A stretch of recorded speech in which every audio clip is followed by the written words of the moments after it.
You could feel it before anyone said a word. Something inside McLaren had cracked after Singapore. Lando Norris's bold move at turn 1, forcing Oscar Piastri wide, didn't just cost the team a clean start, it cost them trust. Days later, whispers began to escape the papaya walls. Norris had been punished, but no one knew how. By the time the F1 circus landed in Austin, rival teams were already piecing together the clues, and what they found might change everything inside McLaren. If you love Formula One without the noise, hit subscribe and let's get into it. The so-called repercussions were supposed to stay private, yet Red Bull engineers told Sky Sports they'd figured it out. Piastri would now get priority in every qualifying session for the rest of the season, effectively treated as the team's number 1. Canal Plus backed the same theory. For fans, it sounded like long overdue justice, but for McLaren, it might have lit a fuse that's impossible to put out. On paper, the punishment sounded simple. In reality, it was anything but. Before the US Grand Prix, Norris teased reporters, saying only the clever ones would figure out his repercussions. On track, there was no sign of restriction, no strategic handcuffs, no pit order disadvantage. He finished second behind Verstappen, Piastri 5th. But behind closed doors, the mood had shifted. Mechanics whispered about garage positioning, data sharing protocols, even which driver's car got the last setup tweak before qualifying. None of it confirmed, all of it fuel for speculation. At the same time, Piastri kept his cool. The Australian, just 25, faced the media with that trademark calm, the same composure that carried him to junior titles against Pourchaire and Martins. "We're very clear on how we want to go racing," he said. Yet every word sounded like an effort to hold the peace. Singapore's collision had been forgiven, but never forgotten. For Oscar Piastri, the numbers told an uncomfortable truth. In the last 4 races, he'd scored just 19 points. Norris had doubled that with 46, and Max Verstappen, a staggering 83, pulling himself within 40 points of the Australian's lead. What looked like a friendly inter-team rivalry was now shaping the title fight itself. Every qualifying lap, every pit stop decision suddenly felt political.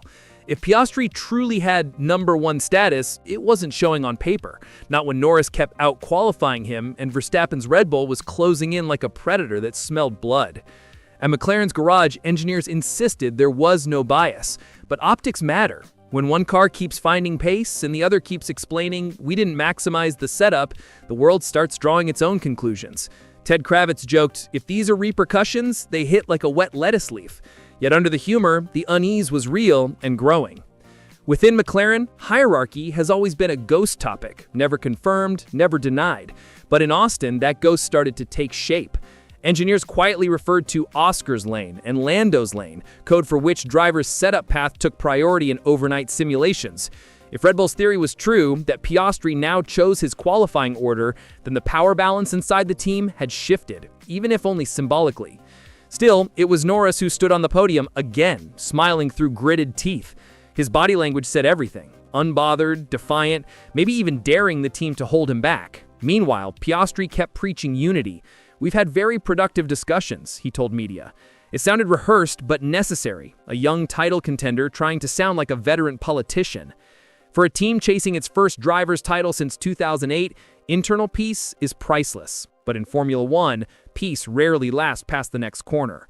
In Britain, the story feels almost defensive. Many UK pundits argue Norris has earned his edge, the homegrown prodigy who built McLaren's comeback from the ground up. For them, talk of bias or punishment is just media noise. Sky Sports commentators even called the speculation overblown, pointing out Norris's superior qualifying form as proof that talent, not politics, decides the order. But in Australia, the tone is different. Local outlets see something else, a rising star forced to prove he belongs in his own team. After Singapore, Aussie fans flooded social media, demanding fairness for Piastri and accusing McLaren of soft-pedaling Norris. Among rivals, the reaction was sharper. Red Bull engineers reportedly laughed off McLaren's internal rules, saying they'd only confuse strategy and fracture morale. Inside the paddock, whispers of another intra-team storm echoed through garages. In Papaya Orange, perception is power, and both drivers are fighting for it. You can hear the tension before you see it. Shorter messages, clipped tones, engineers speaking in code. During the Austin weekend, McLaren's radio chatter told its own story. When Piastri asked for undercut strategy options, the reply was cautious. "We'll review next lap." When Norris asked the same, the response came instantly. "Box, box." None of this proves bias, but perception is louder than proof.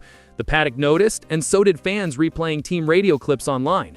For every calm word Piastri offered the press, another moment of silence on the radio hinted at unease behind the wheel. Tom Stollard, Piastri's race engineer and a pillar of calm, kept the Aussie focused on data and rhythm, but even he couldn't hide frustration when strategy windows closed too early. Formula One thrives on milliseconds and momentum, and McLaren both seem to be slipping away, not from speed, but from silence. While McLaren's two drivers wrestled with politics, Max Verstappen just kept winning. 5 races, 119 points. The kind of relentless form that turns tension in your rival's garage into opportunity. David Croft summed it up perfectly on Sky. Lando and Oscar are in the Jeep, and there's your T-Rex behind them. For Piastri, the math is brutal. His 40-point lead over Verstappen has shrunk fast, and every internal squabble only feeds the Red Bull machine. Norris's too is within striking distance, closer than ever to stealing McLaren's momentum. The irony is hard to miss. A team finally fast enough to fight for both championships now risks losing both to a driver outside their own walls. Verstappen smells vulnerability, and in Formula One, that's as dangerous as pace itself. Piastri says he has evidence from his past that title fights can turn quickly, but evidence doesn't stop a charging Red Bull. Austin was supposed to cool the flames. Instead, it fanned them. Piastri smiled through post-race interviews, insisting the team was very clear on how to race. Norris, asked if the punishment was over, smirked and said nothing. The silence said more than words ever could. Inside McLaren, the mechanics packed up under fluorescent lights. Same garage, same colors, but now two very different energies. One driver defending his redemption arc, the other defending his title dream. Verstappen's shadow looms over them both, but before either can face him, they'll have to survive each other. The next stop on the calendar, Mexico. Thinner air, higher stakes, and nowhere left to hide. If you've been following McLaren Civil War, don't miss the next chapter, when even the smallest team order could decide the biggest title in years.